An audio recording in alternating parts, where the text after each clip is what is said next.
जय तु भारतम जय तु संस्कृतम। आप देख रहे हैं आशा सोन स्टडी चैनल। कैसे हैं स्टूडेंट्स? उम्मीद करता हूँ स्वस्थ होंगे और अपने घरों में मस्त होंगे। आइए विषय वस्तु की चर्चा हम लोग करेंगे। आप देख रहे होंगे 9वां पाठ स्वामी दयानंद। सोच रहे होंगे सर तो पढ़ाती हैं ना। यदि पिछला वीडियो आपने पूरा देखा है तो अंत में मैंने बताया था कि कुछ हिस्सा बाकी बचा हुआ है, लेकिन वीडियो लंबा ना हो इसका भी ध्यान रखा जाता है ताकि हमारे बच्चे बहुत जल्दी ऊब न जाएं और वीडियो छोड़ के भाग ना जाएं। ठीक है, तो इसलिए स्टूडेंट्स जो बचा हुआ भाग था उस बचे हुए भाग को लेकर के मैं उपस्थित हुआ हूँ। और कल हम लोगों ने पढ़ा था इस संबंध में कि जो स्वामी दयानंद हैं वे बहुत सी कुरीतियों को, हमारे सनातन धर्म में मौजूद बहुत सी गलत प्रथाओं को खंडित करते हैं और इस क्रम में बहुत से जो ज्ञानी हैं, बहुत से जो विद्वान हैं उनके विरोध में आके खड़े होते हैं। लेकिन विरोध किसी काम का नहीं है। मैं भी कहता हूँ आप लोगों से कि विद्या ऐसी रखिए स्टूडेंट्स कि किसी के सामने आप अपनी बात रखें ना, लोग आपकी बातों को ध्यानपूर्वक सुनें। और इसके लिए ज़रूरी है कि आज आप मन से परिश्रम करें। इनके पास भी बहुत सारे विद्वान आते हैं, लेकिन इनसे जब पराजित हो जाते हैं ना तो कहते हैं कि आपके विचार सबसे उत्तम हैं और तब इनके विचारों से दीक्षित होते हैं। यहाँ तक हम लोगों ने पढ़ लिया था, आपको याद आ रहा होगा। उसके बाद हम लोग कंटिन्यू करेंगे स्टूडेंट्स। यह सेकेंड लास्ट पैराग्राफ है, बोलूँ तो नीचे से दूसरा अनुच्छेद है, हिंदी भाषा में बात करें तो उसको देखिएगा ध्यानपूर्वक।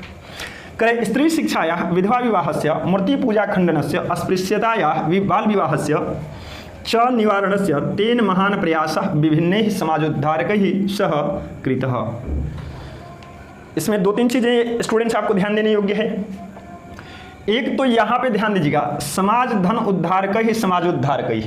ठीक है, लेकिन जब अर्थ निकालिएगा ना तो यहाँ पर अर्थ आएगा समाज उद्धारकों के साथ किया गया। एक प्रश्न में फंसा रहा हूँ आपको, एक लाइन आपको बता रहा हूँ जो आपको गड़बड़ करेगा। मैंने क्या कहा कि समाज उद्धारकों के साथ किया गया, तो जब के साथ आ रहा है तो यहाँ पर तृतीया का क्यों प्रयोग किया गया बताइए ना जरा, बता पाइएगा? नहीं, कोई बात नहीं, सीख लेते हैं। आप मेरे 1-1 मिनट वाले शॉर्ट्स को देखते होंगे ना तो याद आ रहा होगा आपको। एक मैंने सहार्थे तृतीया के नाम से 1 मिनट का शॉर्ट्स डाला था, तो उसमें मैंने बताया था कि सह शब्द के योग में तृतीया विभक्ति का प्रयोग होता है और वह विभक्ति नहीं बल्कि उपपद विभक्ति है। कौन सी विभक्ति है? उपपद विभक्ति। तो वहाँ पर किसी विशेष शब्द के कारण किसी विशेष विभक्ति का प्रयोग होता है, इसलिए वह उपपद विभक्ति है। तो स्टूडेंट्स सहार्थे तृतीया के अंतर्गत यहाँ पर सह शब्द आया, इसलिए यहाँ पर तृतीया विभक्ति का प्रयोग किया गया। मुझे उम्मीद है आप लोग को समझ में आ गया होगा। आगे बढ़ते हैं। करें स्टूडेंट्स, स्त्री शिक्षाया कौन सी विभक्ति? ऐसे शब्द आकारांत स्त्रीलिंग में आते हैं और तब यह शब्द षष्ठी विभक्ति के एक वचन में है। स्त्री शिक्षाया विधवा विवाहस्य, स्त्री शिक्षा विधवा विवाह मूर्ति पूजा खंडन से अस्पृश्यता या मूर्ति पूजा के खंडन अस्पृश्यता यानी छुआछूत में निकल बताया था। च बाल विवाहस्य, च पहले आ जाएगा, और बाल विवाह के निवारण के लिए तेन महान प्रयास विभिन्न समाजोद्धारकैः सकृतः, उनके द्वारा महान प्रयास भिन्न भिन्न प्रकार के समाजोद्धारकों के साथ किया गया। कोई दिक्कत है? मतलब क्या है, जो अभी हम लोगों ने पढ़ा है बहुत सी कुरीतियों के बारे में, उन सभी कुरीतियों का खंडन समाज के बहुत सारे उद्धारकों को साथ में लेते हैं, साथ में मिलाते हैं और तब जाकर के उन लोगों के साथ, चूँकि यह काम अकेले का नहीं था, ऐसा नहीं था कि उनके घर में ही विधवाएं थी, ऐसा नहीं था कि उनके घर की ही स्त्रियां अशिक्षित थी, ये काम समाज में करना था। और जब समाज में कोई काम करवाना हो या समाज से करवाना हो या तो उस स्थिति में समाज के लोगों का साथ तो चाहिए। तो उसमें सभी लोग आ तो नहीं सकते, सभी लोग साथ तो निभा नहीं सकते, लेकिन उनमें से उन्होंने कुछ ऐसे लोगों को चुना जो समाज के कार्यों के लिए बड़ी मन से समर्पित थे। वे समाज के उद्धार के रूप में थे, समाज का उद्धार करना चाहते थे, इसलिए उन लोगों का साथ उन्होंने लिया और तब उस पर उन्होंने सफल प्रयास किया। फिर देखिएगा, स्त्री शिक्षा विधवा विवाह मूर्ति पूजा के खंडन अस्पृश्यता और बाल विवाह के निवारण के लिए उनके द्वारा विभिन्न समाजोद्धारकों के साथ महान प्रयास किया गया। कोई दिक्कत है? यानी सारे समाज उद्धारकों के साथ बहुत बड़ा प्रयास करते हैं और तब जाकर के वे अपने प्रयास में सफल होते हैं। करे स्वसिद्धांतानां संकलनाय सत्यार्थ प्रकाश नामकं ग्रंथं राष्ट्रभाषायां विरच्य स्वानुयायिनां स महान्तमुपकारं चकार। कुछ बड़े बड़े शब्द जरूर आ रहे हैं, लेकिन मुझे उम्मीद है आप घबराएंगे नहीं, क्योंकि धैर्य से आपकी समस्याओं का समाधान मैं जरूर करूंगा, लेकिन आप धैर्य बनाए रखें। कुछ बड़े बड़े शब्द देखिएगा, जैसे स्वानुयायिनांग है, तोड़ेंगे तो ये हो जाएगा स्वधन अनुयायिनांग, स्वधन अनुयायिनांग। यहाँ पर आएंगे तो महानतम धन उपकारंग हो जाएगा, महानतम धन उपकारंग। अब इसके अर्थ को समझते हैं। अपने सिद्धांतों के संकलन के लिए सत्यार्थ प्रकाश नामक ग्रंथ को राष्ट्रभाषा में रचकर यानी राष्ट्रभाषा में लिखकर अपने अनुयायियों का उन्होंने बहुत बड़ा उपकार किया। महानतम मीन्स बड़ा, उपकारम मीन्स उपकार यानी भलाई, जिसको आप कहते हो ना, बहुत बड़ी भलाई का काम उन्होंने किया। तो स्टूडेंट्स मैं बता रहा था आप लोगों को कि यह आपके लिए एक प्रश्न बन जाता है। क्या प्रश्न बन सकता है कि दयानंद के द्वारा रचित पुस्तक का नाम बताएं, और उसमें 4 ऑप्शन दिए रहेंगे। आपको ध्यान में आना चाहिए कि सत्यार्थ प्रकाश उनकी रचना है, और तब आप सत्यार्थ प्रकाश को ही टिक आउट करके आओगे। या प्रश्न थोड़ा बदल भी सकता है, भिन्न भी कर सकता है, और प्रश्न पूछा जा सकता है कि सत्यार्थ प्रकाश किस महापुरुष की रचना है। उसमें 4 महापुरुषों का नाम दे देगा, मैंने कल भी बताया था, जैसे आर्य समाज, ब्रह्म समाज, उसी तरह ये प्रश्न बदल दिया। उसमें 4 ऑप्शन में 4 महापुरुषों का नाम राजा मोहन राय का दे देगा, दयानंद सरस्वती का दे देगा, विवेकानंद का दे देगा, रामानंद का दे देगा। अब समझते रहिए कौन है। तो ध्यान रखना होगा कि हम लोगों ने स्वामी दयानंद नामक पाठ में पढ़ा था, यानी सत्यार्थ प्रकाश के रचयिता कौन माने जाएंगे? स्वामी दयानंद। बातें आ रही समझ? चलिए आगे देखते हैं। कह रहा है स्टूडेंट्स, लेकिन ध्यान रखिएगा कि इन्होंने जो सत्यार्थ प्रकाश नामक ग्रंथ की रचना की ना, वो किस भाषा में? राष्ट्रभाषा में रचते हैं, राष्ट्रभाषा में लिखते हैं। क्यों? क्योंकि उसको हमारे देश के अधिक से अधिक लोग पढ़ पाएं और उस पुस्तक से लाभ उठा पाएं। ठीक है स्टूडेंट्स, तो प्रयास करिएगा कि आपके जीवन में यदि मौका मिले तो इनके द्वारा रचित ये जो बुक है सत्यार्थ प्रकाश नामक बुक को पढ़ने का प्रयास करिएगा। आगे दिया है माय डियर स्टूडेंट्स, किंच वेदान प्रति सर्वेषां धर्मानुयायिनां ध्यानमाकर्षयन् स्वयं वेदभाष्याणि संस्कृत हिंदी भाषाओं रचितवान। मैं क्या पूछ रहा हूँ कि वेदों के प्रति यहाँ पर अर्थ निकला, लेकिन के किसका चिन्ह है? आपका जवाब आ रहा होगा संबंध कारक का। संबंध कारक के लिए किस विभक्ति का प्रयोग करते हैं? षष्ठी का। लेकिन ध्यान है स्टूडेंट्स, षष्ठी का प्रयोग नहीं है यहाँ पर। वेदान, वेदान शब्द है ना, रुक चलाइए ना। वेदः वेदौ वेदा प्रथमा में, वेदम वेदौ वेदान द्वितीया में। किसमें आ गया? वेदान। वेदान मैंने बोला द्वितीया के बहुवचन का शब्द है। फिर क्यों? वेदों के प्रति मतलब षष्ठी का प्रयोग होना चाहिए था, लेकिन द्वितीया का प्रयोग। माय डियर स्टूडेंट्स ध्यान रखिएगा, एक सूत्र आप हमेशा के लिए याद कर लीजिएगा। सूत्र कहता है प्रत्यनुधिक निक्षा अंतरा अंतरेण यावत भी, अर्थात प्रति अनुधिक निक्षा अंतरा अंतरेण यावत। यदि इतने सारे शब्दों में से कोई एक शब्द आपको वाक्य में दिख जाए तो यह मान लीजिएगा कि इसके पहले वाला जो शब्द होगा वह द्वितीया विभक्ति में होगा। क्यों होगा? तो उसके लिए यह सूत्र जिम्मेवार है जो कहता है प्रत्यनुधिक निक्षा अंतरा अंतरेण यावत भी। ठीक है, इसीलिए स्टूडेंट्स यहाँ पर प्रति शब्द आया है, प्रति दिख रहा है, और इसी प्रति के लिए यहाँ पर द्वितीय विभक्ति का प्रयोग किया गया है। तो अर्थ क्या निकालेंगे? और वेदों के प्रति, और वेदों के प्रति सर्वेषां धर्मानुयायिनां, यहाँ पर तोड़ेंगे हम धर्म धन अनुयायिनां, धर्म धन अनुयायिनां। फिर यहाँ पर भी शब्दों को अलग अलग करेंगे, यानी संधि विच्छेद करेंगे तो ये हो जाएगा ध्यानम धन आकर्षयन, ध्यानम धन आकर्षयन। फिर देखिएगा, और वेदों के प्रति सभी धर्मानुयायियों का, यानी धर्म में लगे हुए अनुयायियों का ध्यान आकर्षित करते हुए स्वयं, यानी खुद, यानी स्वामी दयानंद की बात चल रही है, वेद भाषियों की संस्कृत और हिंदी दोनों भाषाओं में, 2 भाषाओं का जिक्र है इसलिए द्वितीय विभक्ति में आ गया, संस्कृत और हिंदी दोनों भाषाओं में रचना किए ना। और वेदों के प्रति सभी धर्मानुयायियों का ध्यान आकर्षित करते हुए स्वयं वेदभाषियों को संस्कृत और हिंदी दोनों भाषाओं में रचना किया, यानी स्वामी दयानंद ने उसकी रचना कर डाली। आ रही बात समझ में? आगे देखिएगा, कह रहे प्राचीन शिक्षायां दोषान, प्राचीन शिक्षायां दोषान दर्शयित्वा नवीनां शिक्षां पद्धतिम सावदर्शयत। यहाँ पर देखने का प्रयास करेंगे स्टूडेंट्स, तो यह हो जाएगा पद्धतिम धन असौ धन अदर्शयत। 3 शब्द हैं इसमें, पद्धतिम धन असौ धन अदर्शयत। अब देखिएगा, कह रहा है स्टूडेंट्स प्राचीन शिक्षा में दोषों को दिखाकर, ये द्वितीय बहुवचन का शब्द है, और इसके बारे में बता दूं आप लोगों को कि दृश्य धातु है, इसमें कत्वा प्रत्यय है, लेकिन कत्वा से पहले ऋच प्रत्यय का प्रयोग किया गया है, इसको ध्यान में रखिएगा। दृश्य धातु है और इसमें 2 प्रत्यय लगाए गए हैं, पहले ऋच है फिर कत्वा है, तो इसका अर्थ हो जाएगा दिखाकर। क्या हो जाएगा? दिखाकर। दृष्टवा रहता तो देखकर, लेकिन दर्शयित्वा है तो दिखाकर। क्या दिखा रहे हैं? तो प्राचीन शिक्षा में दोषों को दिखाकर नवीन शिक्षा यानी नई शिक्षा पद्धति को ये दिखाए। यानी इन्होंने कहा कि नहीं, जो हमारे यहाँ पुरानी शिक्षा पद्धति है ना, उसको बदलने की आवश्यकता है, और उसमें यदि दोषों को नहीं दिखाइएगा, गलतियाँ नहीं बताइएगा, तो फिर लोग क्या नई शिक्षा को लागू करने के लिए प्रयास करेंगे? ऐसा कभी संभव नहीं हो सकता। इसलिए उन्होंने क्या किया कि पुरानी पद्धति में पुरानी जो शिक्षा पद्धति थी उसके दोषों को उन्होंने बताया कि ये सारे दोष हैं, और तब उन्होंने नई शिक्षा नीति को लागू करने का प्रयास किया।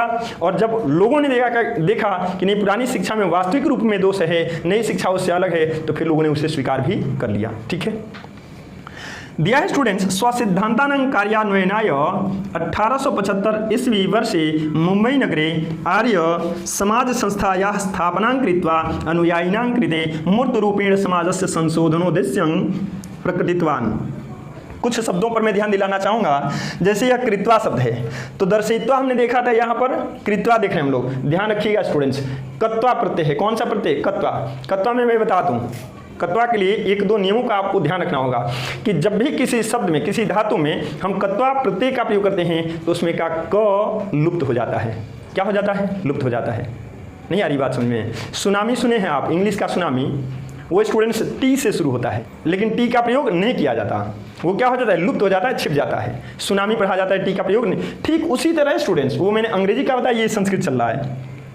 तो दर्शयित्वा है, तो अंत में त्वा दिख रहा, तो त्वा ऑप्शन में टिक आउट मत कर दीजिएगा, गड़बड़ हो जाएगा। कत्वा प्रत्यय है। कौन सा प्रत्यय? कत्वा। चाहे वह दर्शयित्वा हो या फिर यहाँ पर कृत्वा हो। और ध्यान रखिएगा स्टूडेंट्स की जब कत्वा प्रत्यय का प्रयोग करते हैं ना, तो जो धातु होता है उस धातु में कर या करके जोड़ देते हैं। क्री धातु का अर्थ करना, क्री धातु का अर्थ करना, लेकिन कत्वा प्रत्यय जुड़ा, जब नया शब्द कृत्वा तैयार हुआ तो इसका अर्थ क्या निकालेंगे? करके। जैसे यहाँ पे भी दर्शयित्वा शब्द था, तो यहाँ पर हमने क्या बताया था? दिखा कर जुड़ा ना, दृश्य धातु में से देखे ना, लेकिन उसमें देखने में कर जुड़ा। अब ऋच प्रत्यय है तो ये प्रेरणार्थक में हो गया, तो देख कर न होकर के क्या हो गया? दिखा कर, क्योंकि ऋच प्रत्यय वहां पर काम कर रहा है। लेकिन अंत में क्या है? कत्वा प्रत्यय है तो कर आया। कर का प्रयोग जरूर करना है। आइएगा स्टूडेंट्स, कर है कि अपने सिद्धांतों के कार्यान्वयन के लिए 1875 ईस्वी में मुंबई शहर में, मुंबई नगर में आर्य समाज संस्था की स्थापना करके अनुयायियों के लिए मूर्त रूप में समाज के संशोधन का उद्देश्य प्रकट किया। क्या किया उन्होंने? प्रकट किया। करें ना कि अपने सिद्धांतों के कार्यान्वयन के लिए 1875 ईस्वी में पूछा जा सकता है कि अपने सिद्धांतों के कार्यान्वयन के लिए अनुयायियों को जो उन्होंने संदेश दिया, कब दिया था? 1875 ईस्वी में। कब? 1875। पूछ देगा कहाँ, तो आपको बताना हो मुंबई नगर में। कहाँ? मुंबई नगर में। अपने सिद्धांतों के कार्यान्वयन के लिए 1875 ईस्वी में मुंबई शहर में आर्य समाज नामक संस्था की स्थापना करके, यानी पूछा जा सकता है आपसे कि आर्य समाज की स्थापना कब हुई थी? ध्यान रखिएगा स्टूडेंट्स, 1875 ईस्वी में। आर्य समाज की स्थापना कहाँ हुई थी? याद रखिएगा, मुंबई नगर में। बातें आ रही समझ में? स्थापना करके अनुयायियों के लिए मूर्त रूप में समाज के संशोधन का उद्देश्य प्रकट किए, यानी समाज कैसे हमारा सुधरा रहेगा उसके उद्देश्यों को उन्होंने प्रकट किया। और तब आज भी आर्य समाज लगा हुआ है, और आर्य समाज मौके मौके पे हम सनातनियों का, यहाँ तक कि दूसरे धर्मावलंबियों की भी सहायता करने का काम आर्य समाज आज भी करता है, और ये हम लोगों के लिए गर्व की बात है। आइए स्टूडेंट्स देखते हैं आगे। करे संप्रति आर्य समाज से शाखा प्रशाखा देशे विदेशेषु च प्रायेण प्रति नगरं वर्तन्ते। करे संप्रति यानी इस समय, वर्तमान समय की बात कर रहा है। उस समय उन्होंने 1875 में क्या किया वो बात छोड़ दीजिए। 1875 में उन्होंने आर्य समाज की स्थापना की मुंबई शहर में, ये तो है ही, लेकिन वर्तमान समय की अब चर्चा करें कि वर्तमान समय में आर्य समाज कितना विस्तारित हुआ, कितना दूर तक, कितने दूर फैला। तो कह रहा कि इस समय आर्य समाज की शाखाएं ब्रांचेज समझते हैं ना, ब्रांचेज पेड़ों की टहनियों को आप जानते होंगे ना, तो उसी तरह इसकी शाखाएं, यानी इसके जो केंद्र हैं अलग अलग ढंग से अलग अलग जगहों पर खोले जाते हैं। वहीं कह रहा है कि इस समय आर्य समाज की शाखाएं और प्रशाखाएं, प्रशाखा धनच है, प्रशाखा धनच यानी प्रशाखाएं देश और विदेशों में प्रायः प्रति नगरं वर्तन्ते, यानी लगभग हर शहर में है, हर नगर में है। देश में तो है ही, लेकिन देश तक सीमित नहीं रह गया, बल्कि इसका विस्तार विदेशों में भी हुआ। तो देश के लोग तो लाभान्वित हुए ही, साथ साथ इनकी इतनी दूरदर्शी सोच थी कि विदेशों के लोग भी उससे लाभ लेते हैं, और तब जाकर के भारतवर्ष के नाम की जय जयकार करते हैं। सर्वत्र समाज दूषणानि शिक्षा मलानि च शोधयन्ति।